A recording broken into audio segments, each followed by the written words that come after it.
Olá pessoal, tudo bom? Então, né, voltamos aqui para falar sobre mais um capítulo de One Piece, um pouquinho atrasado, né?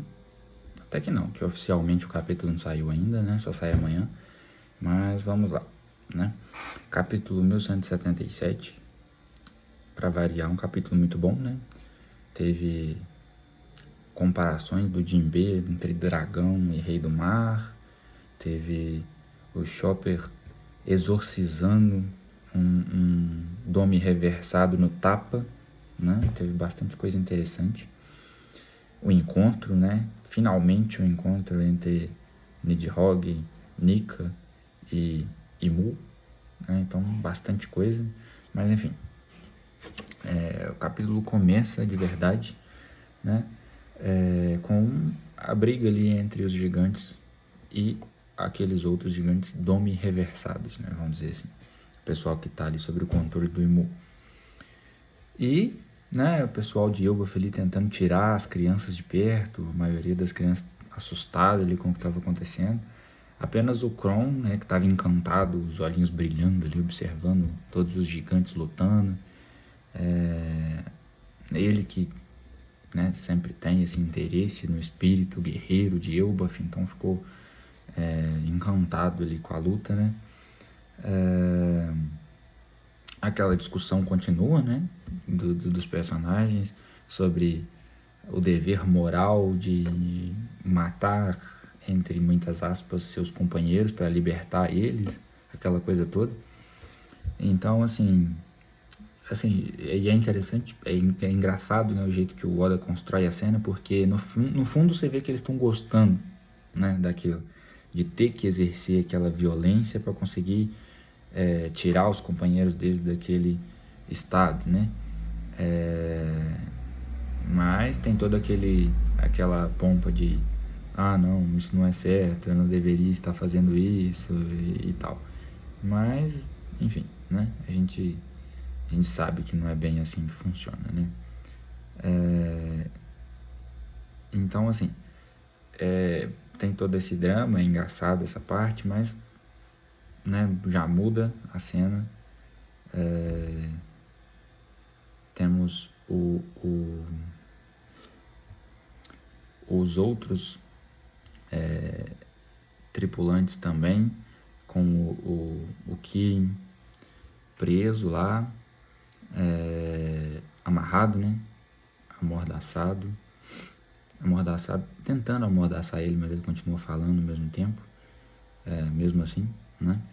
E, cara, ele é nojento, né? Ele é nojento, ele continua sendo nojento,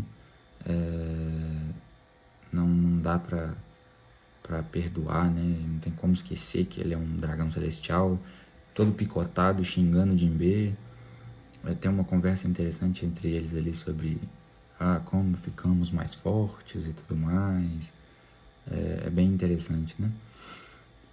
E também ao mesmo tempo está acontecendo que o Chopper tá lá junto com o Gaban ainda machucado e o Kashi, que é um gigante que não está conseguindo lidar bem com a situação de ter que lutar contra os companheiros dele, né? Enquanto que os outros lá estão se divertindo, e o Jaru até chama atenção sobre isso, né? Deles estarem se divertindo enquanto tem que dar um golpe fatal nos amigos. O Zoro apresenta um novo golpe lá, muito interessante, todos os outros estão lá se divertindo com aquilo. O Kashi não consegue, né? E ele tá prestes a tomar uma surra, coitado. E aí tem uma questão bem interessante, né? Como eu falei, o Chopper, nesse momento, né? Ele usa uma das transformações dele, né? Se transformando aquele gigante, né? O point dele, onde ele assume uma fase, uma forma, né? Maior zona, o Monster Point, né? E ele derruba um dos gigantes com um golpe. Só que o que chama a atenção é que quando ele desfere esse golpe, é como se ele descolasse a sombra, como se ele descolasse aquele demônio, entre aspas, do corpo do gigante, né? Eu brinquei, o Chopper exorcizando o gigante no tapa. E é bastante interessante, porque apesar da gente não saber muito bem ainda como que funciona o poder do Imu, né? Como que faz para reverter, a única coisa que a gente sabe é que um golpe fatal funciona. Mas aquele golpe do Chopper não foi fatal, né? Então, por que será que aconteceu? Né? Então tem campo aí para muita teoria, né? Será que tem alguma coisa a ver com a fruta do Chopper? Porque até então ela é uma Hito no Mi, ela é uma fruta modelo humano, mas será que tem alguma coisa de especial nesse modelo humano? A única fruta modelo humano especial que a gente conhece é a de Nika. Será que tem alguma outra? E a do Chopper é essa também? Também é um modelo especial? Ou será que só, né, derrubar o inimigo, de repente cair de costas, resolve? E aí, teoricamente, seria uma outra piada, né, com a história de não precisa matar, é só derrubar de costas. Não sei. Eu acho interessante a questão de observar que o golpe do Chopper meio que começa já a descolar o demônio do corpo do gigante. Então, assim, talvez não seja só o fato de derrubar o gigante de costas, vamos supor assim, que seria uma brincadeira, né? Uma brincadeira da minha parte, falando que derrubou o cara de costas, o demônio vai embora. Porque antes dele cair, meio que a energia negativa ali, né, dessa influência negativa já estava saindo, né? Dá pra ver claramente, o Chopper dá um soco e aquilo começa a se descolar, e aí depois o gigante cai e a transformação cessa. Então, assim, não sei, né? Eu não gosto muito de criar expectativas, mas talvez tenha alguma coisa de interessante aí nessa fruta do Chopper, né? Talvez tenha alguma coisa de diferente na fruta do Chopper. Quem sabe uma Hito no Mi, modelo humano, Deus da Floresta, né? A gente sabe, lá tinha o Deus da Floresta. Vi muita gente resgatando aquela parte do mural referente ao Segundo Mundo, que dizia que o Deus da Floresta domou demônios, né? Então, quem sabe a fruta do Chopper é uma fruta dessa, né? Que tem aí um poder especial. Vamos observar. Mas se fosse só uma brincadeira do tipo, só precisa jogar eles de costas no chão, eu também ia gostar, viu? Caiu de costas, reverteu. E aí todos os gigantes olhando um pra cara do outro assim, então não precisava matar.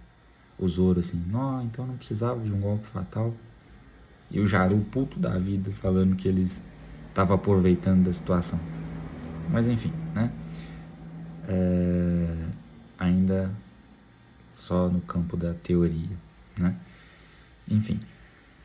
Agora,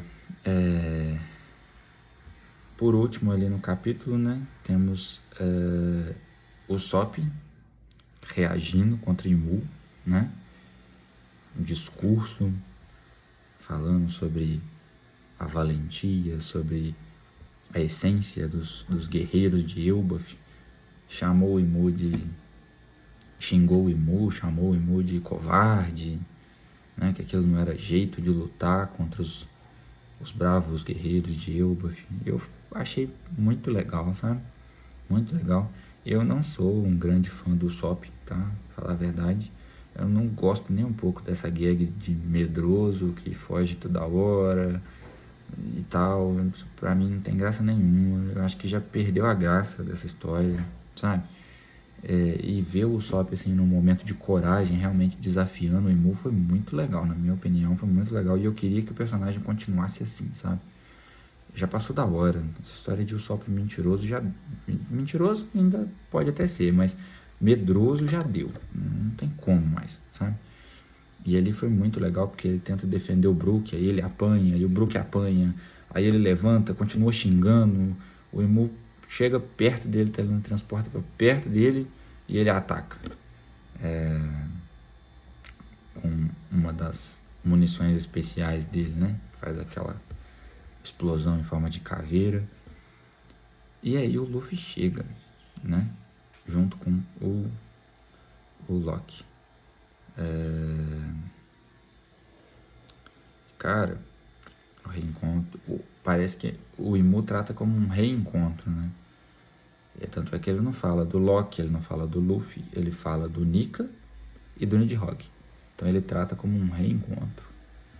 E assim, ele fala, né, que a briga entre eles vai dividir o mundo.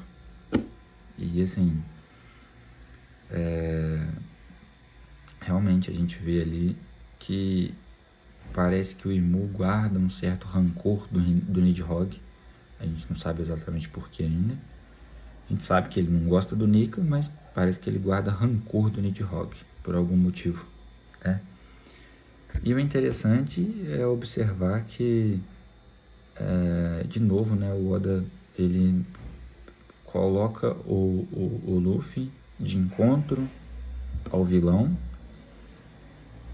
e ele cria ali, né, uma tensão para que o Luffy tenha um motivo, né? Não que ele já não tivesse, né? Porque Elbaf estava sendo destruída, mas ele cria um motivo muito mais pessoal, né? Para o Luffy querer lutar, né?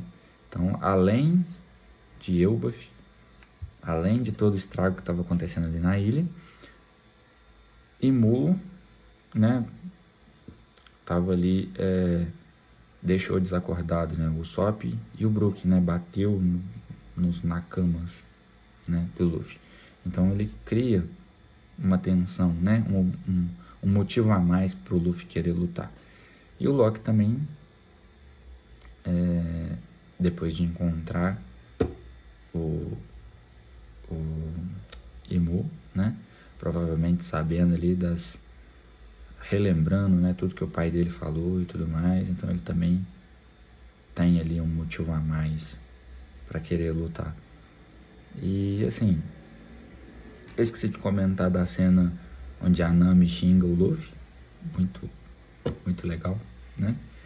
Ela faz Nika parar de sorrir, faz o Loki ficar meio bravo com ela.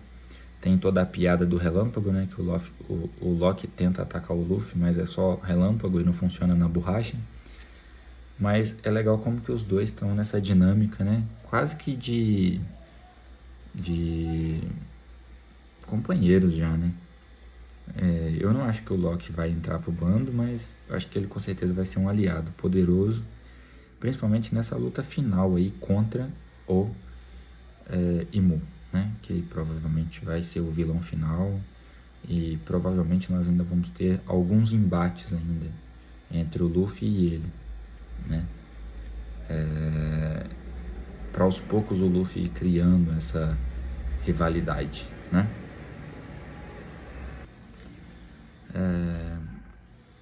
E assim, alimentando cada vez mais uma rivalidade entre os dois, né?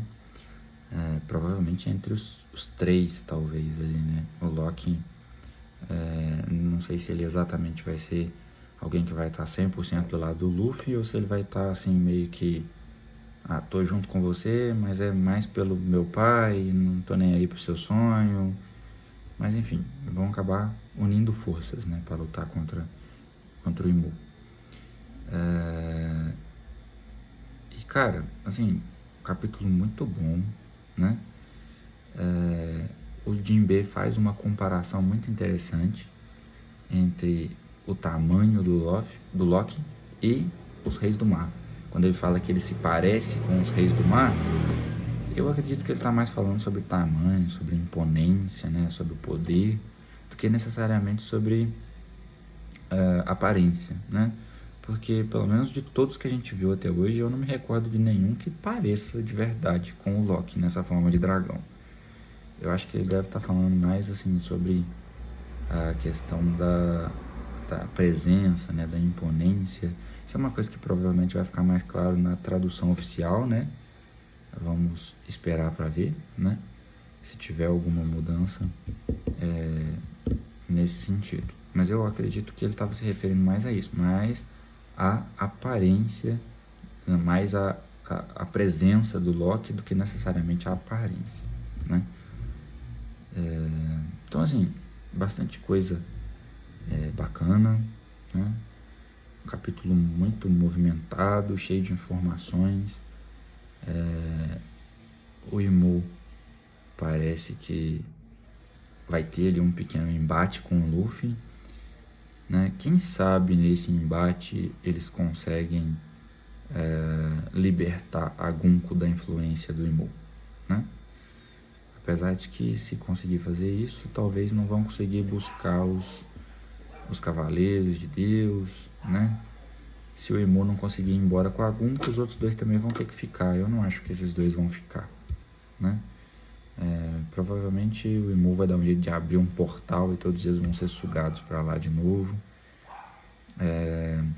Eu não acredito que o Imu vai ficar nesse momento assim perdendo muito tempo com o Loki e o Luffy, até porque Marijou está sendo atacado, está acontecendo muita coisa, então eu não acho que ele vai